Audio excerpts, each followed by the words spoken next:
So, over the past few years, I have read a bunch of books, and some of them have had a profound impact on my life. So, in this video, we're going to go through 4 books that have legit changed my life. And the first one is Atomic Habits. I'm kidding. I'm not going to review that book in this video. It's a great book, but I'm not gonna be one of those guys to review Atomic Habits.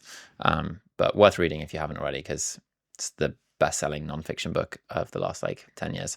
The first book that I'm gonna share is High Performance Habits.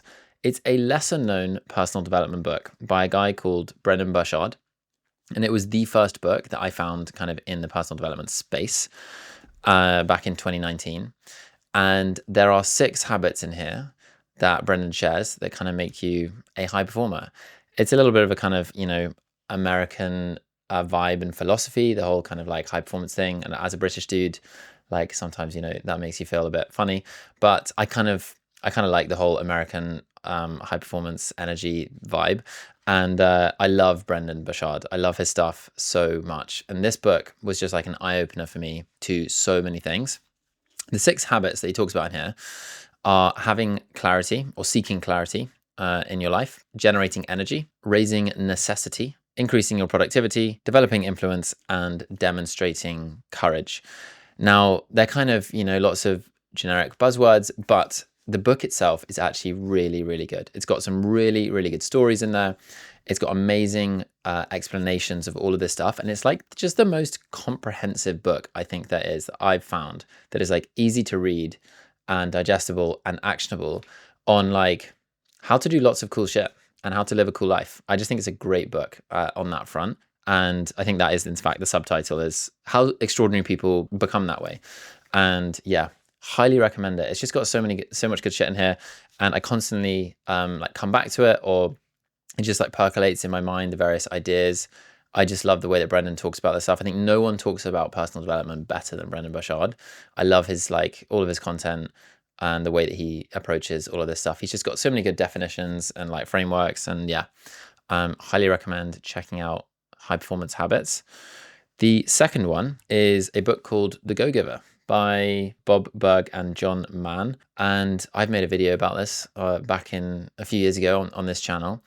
And I read it back in 2022, 3 years ago, and it just continues to percolate in my mind again, like the ideas in the book. The whole book is a sort of 120-page parable. It's quite short, and I like short books that have like stories in them. And the book is about this guy called Joe, who basically goes on this journey where he sort of transitions from being a go-getter, which is a like typical term, that describes someone who's like ambitious and entrepreneurial, or just kind of like wants to, live a cool life. Transitions from a go-getter into a go-giver, and it's a little bit like cliched. The kind of idea of like, giving is the answer to a lot of your problems and to progressing in life, but I think it kind of is. And there's another good book actually that's like a very key message, which is Tuesdays with Maury, which I've also made a rather depressing video about on this channel a few years ago. But both of these books basically talk about the power of giving as a way to kind of not like, hack the world. It's not like false giving. It's just like genuinely leaning into helping other people and trying to give as much as possible as a way to get more out of life and to get more back. And so you have to give first before you receive. In general, and there are just a few very good laws in this book that they talk about. Just a very nice, easy read that highlights the importance of giving in both your life and in your business. I can read the 5 laws out here. The 5 laws are: the law of value. Your true worth is determined by how much more you give in value than you take in payment. The law of compensation. Your income is determined by how many people you serve and how well you serve them. The law of influence. Your influence is determined by how abundantly you place other people's interests first. The law of authenticity. The most valuable gift you have to offer is yourself. And the law of receptivity. The key to effective giving is to stay open to receiving. And I've just probably ruined a bit of the book for you there, but it basically there are these interesting stories that bring to life each of those laws, and they become really meaningful to you. You're kind of like, oh wow, that makes a lot of sense. I love that, and I want to embody that myself. So yeah, would recommend checking that out. So the third book is this book here, The Strangest Secret by Earl Nightingale. And you can see that it is very thin. This book, again, is very short, and it is 40 pages. Now, this is a lesser known sort of personal development book again. And the way that I came across this book was actually through my former employer, Ali Abdaal, and his one of his videos. And well, like he just kind of, was talking about books, and is such a good book. Basically, The Strangest Secret is that you become what you think about. This was written, by the way, in like the late 1950s. He was kind of OG personal development guy, Earl Nightingale, and it was actually like, I think, an internal company thing at his business, and then it was so popular that it got kind of shared more widely. Anyway, The Strangest Secret is this idea that you become what you think about, and if you want to achieve something in your life, there's a very, very simple solution to that, which is basically decide what you want and then write it down and then look at that note regularly every day. That is The Strangest Secret, because he says that the funniest things happen when you have something very clear in your mind kind of constantly just like thinks about it, and your brain just like thinks about what it's reminded of a lot of the time. And so if you're reminded of your goals regularly, or this thing that you want, then you don't have to worry too much. You don't actually have to think about it too much. You just will naturally take actions towards that thing if you have a clear reason why you want it, and you just remind yourself of it. One of the biggest things, this is again something that Ali talks about a lot on his channel, is just like one of the most effective ways of achieving your goals is just writing them down and looking at the goals regularly. Just like actually remembering that that is something that you want in your life. Whether it's a big goal or a small goal, just making a note and looking at it regularly is like an unbelievably unreasonable hack, unreasonably effective hack for actually getting more of the things that you want. And I definitely think about that a lot.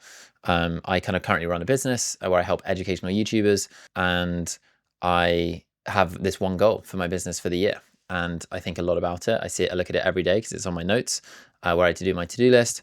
And the goal is basically to get like a certain number of students into my program, where I help like smaller educational YouTubers who aren't Ali Abdaal build businesses.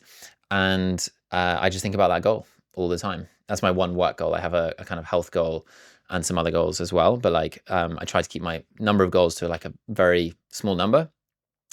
But yeah, that's The Strangest Secret. And I can share that it works. You become what you think about. If you think a lot about like negative stuff, then you become a negative person. If you think a lot about something that you want, then over time you just trend towards it. And it may be that it doesn't happen that quickly for you. That depends on like obviously how effective you are at taking action and stuff like that. But if you kind of consistently want something for a long time, your actions take you in that direction. Over the course of like 5 to 10 years, it's quite likely that you'll end up like a lot closer to that thing. Potentially have that thing. Obviously, it's very loose general stuff, but yeah, you get the point. And the final book is one that I don't actually have with me because I lent out the copy. It's Designing Your Life by Bill Burnett and Dave Evans, and I have made many videos about it on this channel already, but I thought I would share it here because it is the #1 book that has impacted my life the most. I read it just after I quit my consulting job back in 2022, and it is so good. It is so good. It's the tagline is how to build the perfect career step by step, I think. It's basically a complete manual for like how to think about your work and life and how that fits into your life and how to just be okay at kind of every step of the journey, whether you're like 25, 45, 65, whether you want to be a painter or an entrepreneur or whatever. It's just such a good comprehensive guide to how to think about work and life. And I particularly got into this concept of life design a few years ago, where the idea is with life design is that instead of thinking backwards from like a perfect life that you want to build, which would be more of an engineering approach, which would be more of a kind of like, okay, I have this very clear goal and how do I work towards that? And it's just a really good overview of how to think about life and work. But in particular, it explores this idea of life design. And life design, I think, is one of the coolest concepts that I think the average person doesn't really think about or know about. And I only came across it like a couple of years ago. And it's basically, the idea is that when engineers, kind of design engineers, want to solve a specific problem, they basically come up with lots of different ideas of how to solve the problem. Then they test lots of different solutions to the problem, and then they experiment with all of them, and then they refine it, and then they come to their kind of solution to that like engineering problem. And that is how they approach, or they kind of think you should approach designing your life as well. Now, lots of people think when you're trying to like build a life that you want, you should think backwards from like a very clear goal. So you should think, okay, this is the outcome that I want, and I'm going to like work exactly towards that outcome. Now, obviously that's a legit approach to life. And if you want like a very, very specific outcome, then you're going to have to take very clear actions towards it. The life design approach is that you basically, if you don't really know what you want from your life, then you have to go out and experiment. You have to test as much as you can. You have to meet different people, try different jobs, explore, experiment, and over time design a life and a lifestyle that works for you. And it's just, you know, obviously to some extent a privileged position to be in, to be able to do that. But that's the kind of philosophy. And the book walks you through how to do that and how they think about doing that. And it's just so compelling. And I've never found another book that is as good as talking about like how to build a life that you really love. And it's just such a, you know, broad, amazing concept. And I think lots of books kind of dance around this a little bit. I guess I kind of said, to be fair, I actually didn't I describe High Performance Habits as like very similar. I guess High Performance Habits is like more about being a kind of interesting person or extraordinary person and having like interesting achievements. Designing your life is a bit more broad. It's about like how to encompasses all of your life. I guess there's a lot of overlap between these things, and you know, they share some kind of tips and stuff like that. But anyway, Designing Your Life is the best book that I've read, I think, in the personal development space. It's just hits the spot. So yeah, those are 4 books that legit changed my life.